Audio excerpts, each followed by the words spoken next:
A jataí, conhecida cientificamente como Tetragonisca angustula, constrói um tubo de cera como entrada da colmeia, onde permanecem em guarda algumas abelhas.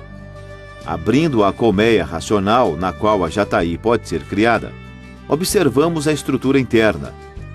Os potes de mel são construídos com cerume, que é uma mistura de cera e resina vegetal e tem formato ovalado. Podem estar fechados quando seu volume for completado, ou ainda abertos quando apenas parte do volume interno está preenchido. Os potes de pólen têm a mesma característica. Em seu interior, percebemos uma massa sólida de coloração amarelada. A área do ninho é envolvida por uma estrutura feita de lamelas de cerume, conhecida como invólucro, que tem função de proteção e manutenção da temperatura interna do ninho.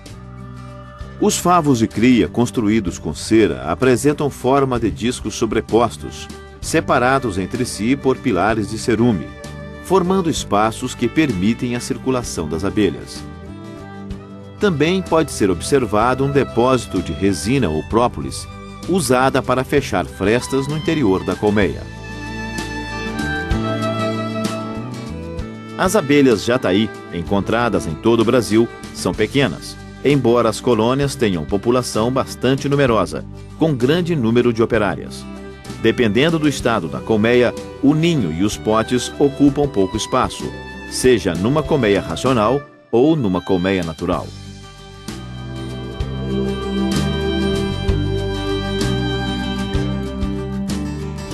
Esta é uma colmeia com abelhas iraí, identificadas cientificamente como Nanotrigona testaceicornis, outra espécie do grupo das trigonas.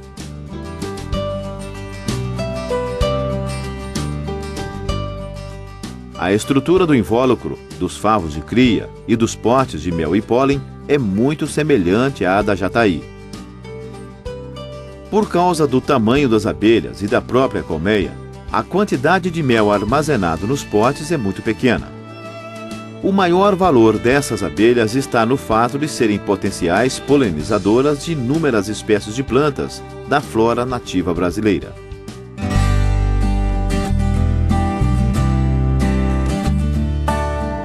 Esta é a uruçu, Melipona scutelaris, encontrada em boa parte do Nordeste, especialmente nos estados da Bahia e de Pernambuco. São abelhas de coloração escura, com listras no abdômen, quase do tamanho das abelhas Apis mellifera.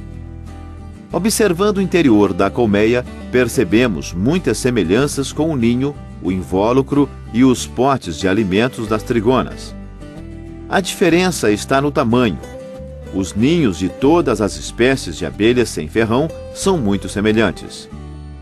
A entrada é construída com uma mistura de barro e resina, denominada batume, e que geralmente tem formato irradiado. Os favos de cria, construídos com cerume, têm formato de disco e são dispostos em várias camadas, com espaço entre cada um deles suficiente para a circulação das abelhas. Os potes de mel e pólen são bem maiores que os encontrados nos ninhos de jataí e da iraí, sendo armazenado um volume bem maior de alimentos. O invólucro, como nas trigonas, está presente envolvendo os favos de cria e algumas vezes os potes. O batume, observado no interior da colmeia em grande quantidade, especialmente em colmeias da natureza, é usado para delimitar a área interna. Ainda é possível encontrar depósitos de resina usada para calafetar frestas. É uma espécie com grande potencial de produção de mel em sua área de ocorrência, podendo produzir mais de 3 kg de mel por ano. Esta é uma colmeia de mandaçaia da caatinga, Melipona mandacaia, encontrada no semiárido nordestino.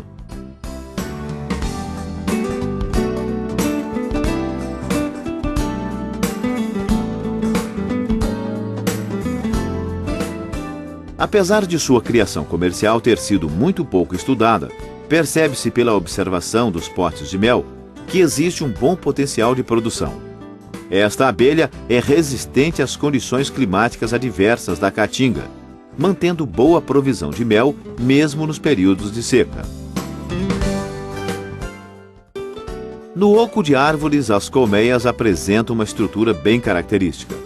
Na base é construído um piso de batume, que tem pequenos canais para a drenagem de água, que eventualmente entra no ninho. Envolvendo os favos de cria está o invólucro, atravessado pelo túnel de acesso, que chega à porção inferior do ninho. Os favos são posicionados uns sobre os outros, sustentados por pilares e vigas de cerume. Acima dos favos estão os potes de pólen, que é a fonte de proteína usada na alimentação das crias. Sobre eles estão os potes de mel, alimento energético das abelhas. Os potes também são sustentados por pilares de cerume. Acima dos potes está uma camada de batume, sem perfurações, que isola a colmeia. A determinação do sexo nas abelhas se dá por partenogênese, onde os machos originam-se de ovos não fecundados, enquanto as fêmeas provêm de ovos fecundados. Na fecundação, metade dos cromossomos do pai se une à metade dos cromossomos da mãe, originando crias chamadas diploides, num processo que ocorre na maior parte dos seres vivos. Na partenogênese, os machos, por serem originados de óvulos não fecundados, têm metade dos cromossomos e são chamados de haploides. Se a rainha é fecundada por machos aparentados a ela, o que é chamado de endogamia, pode dar origem a um grande número de machos diploides que são estéreis, sendo por isso morta pelas operárias.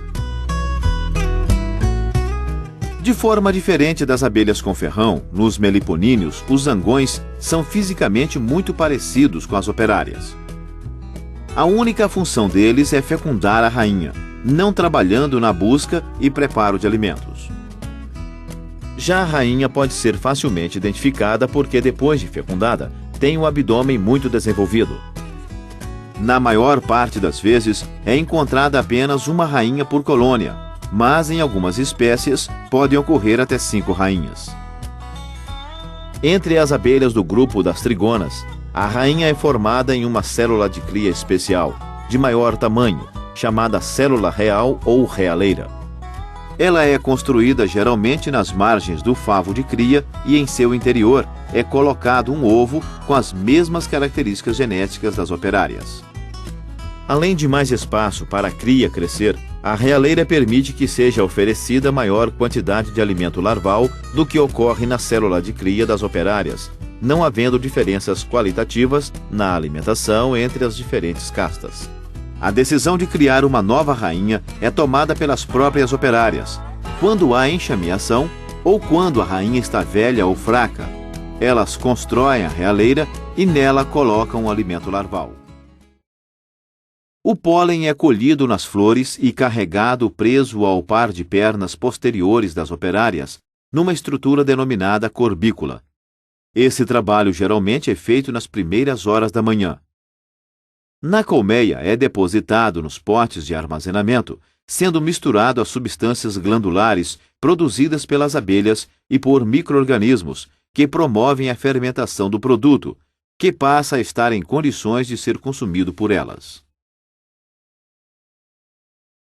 É também nas flores que melíponas e trigonas coletam néctar, realizando esta tarefa com mais frequência entre a metade da manhã e o início da tarde.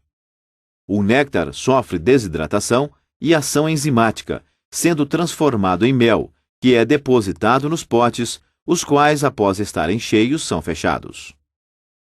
Os potes de armazenamento, depois de serem construídos pelas operárias, vão sendo completados com mel. Aqui vemos um pote com apenas parte de sua capacidade ocupada.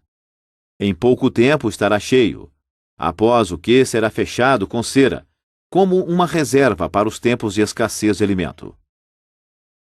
Estas abelhas, entretanto, podem ser estimuladas a produzir muito mais do que consomem, sendo o excedente colhido pelo meliponicultor.